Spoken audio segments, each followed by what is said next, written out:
దాశరథి రంగాచార్యులు గారు ఇంకా చమత్కారం చేశారు. ఆయన అన్నారు, 7 శిఖరాలు నేనొడువలేను, వెంకన్న పాదాలు దర్శింపలేను. నాకు ఓపిక లేదు, డబ్బులు లేదు, నేను ఎక్కలేను, నేను చూడలేను. ఏమి డబ్బులున్న వాళ్ళైతే వెళ్ళిపోతారా? చక్కగాను.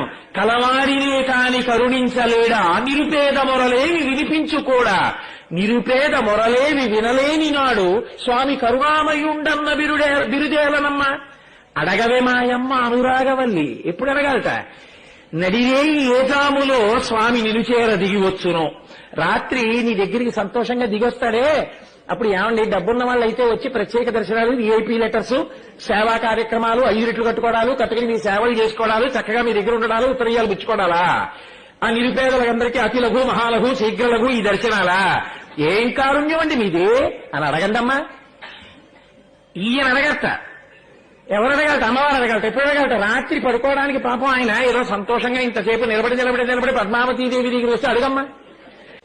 ఎంత చమత్కారం అండి! అమ్మవారి దగ్గర అంత స్వాతంత్ర్యం భక్తులకి.